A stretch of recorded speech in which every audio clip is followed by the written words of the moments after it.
नमस्कार, मैं कविता उनियाल। आप देख रहे हैं मीडिया टुडे टीवी। सऊदी अरब के जेदा शहर में 22 मुस्लिम देशों का एक सम्मेलन हुआ जिसने पूरी दुनिया को चौंका दिया, क्योंकि मिडिल ईस्ट के इस्लामिक देश अपनी दुश्मनी भुलाकर एक हो रहे हैं। इसका सबसे बड़ा उदाहरण है सीरिया। सीरिया पिछले एक दशक से अरब लीग से बाहर चल रहा था, लेकिन सऊदी अरब में हुए इस सम्मेलन में 10 साल बाद सीरियाई राष्ट्रपति बशर अल असद ने भी हिस्सा लिया। सीरिया के राष्ट्रपति 2011 में शुरू हुए गृह युद्ध के बाद पहली बार सऊदी अरब पहुंचे हैं।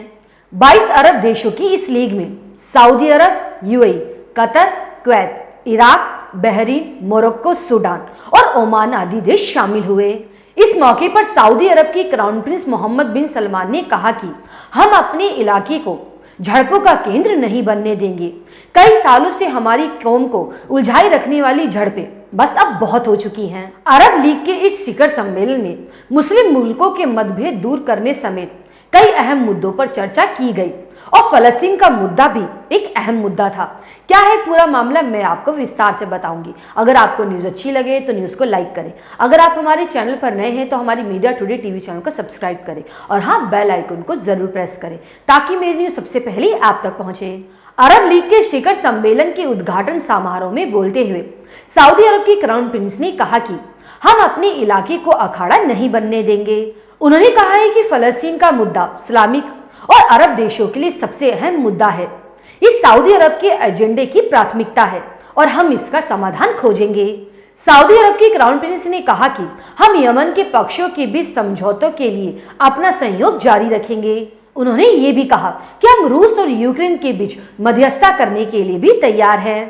क्राउन प्रिंस ने अरब लीग में सीरिया की वापसी की बधाई देते हुए कहा कि सीरियाई राष्ट्रपति बशर अल असद का इस सम्मेलन में शामिल होना बड़ी ही खुशी की बात है। हम आशा करते हैं कि अरब लीग में सीरिया की वापसी सीरिया में शांति कायम करने में मदद करेगी। आपको बता दें, अरब स्प्रिंग के दौरान कई अरब देशों में उथल पुथल मच गई थी। सरकारों के खिलाफ बड़े पैमाने पर विरोध प्रदर्शन हुए। कई देशों में सरकारें बदल गई थी और कुछ अरब देशों के बीच झड़पें भी हुई थी। उस दौरान सीरियाई सरकार पर आरोप लगे थे कि उन्होंने अपने खिलाफ हो रहे प्रदर्शनों को बर्बरता से रोका था।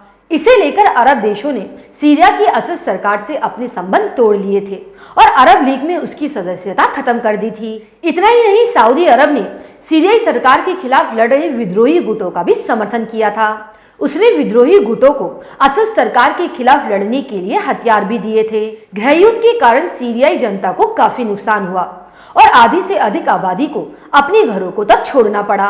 इस साल तुर्की और सीरिया में आए विनाशकारी भूकंप के बाद सऊदी अरब और सीरिया के बीच संबंध सुधरते हुए दिखाई दिए। सऊदी अरब ने सीरिया के भूकंप प्रभावित लोगों के लिए भारी मात्रा में राहत सामग्री भेजी। पिछले हफ्ते दोनों देश अपने दूतावासों को भी खोलने के लिए सहमत हो गए थे। सऊदी अरब के क्राउन प्रिंस मिडिल ईस्ट में शांति के हिमायती रहे हैं। इसी कारण उन्होंने अपने सबसे बड़े धुर विरोधी ईरान के साथ भी अपने रिश्तों को बहाल कर लिया है। दोनों देशों ने 2016 में अपने राजनयिक संबंध तक खत्म कर दिए थे, लेकिन मार्च में चीन की मध्यस्थता से सऊदी अरब और ईरान ने एक शांति समझौते पर हस्ताक्षर किए और अपने संबंधों को फिर से बहाल किया। अरब लीग के महत्वपूर्ण सदस्य सऊदी अरब का ईरान और सीरिया के साथ रिश्ते बहाल करना क्षेत्र में एक बड़ी घटना के रूप में देखा जा रहा है, जो पूरी दुनिया के लिए बड़ा हैरान कर देने वाला है। आपकी इस न्यूज़ पर क्या राय है, मुझे कमेंट करके जरूर बताइएगा। अब मैं आपको अगली खबर के साथ मिलूंगी। शुक्रिया।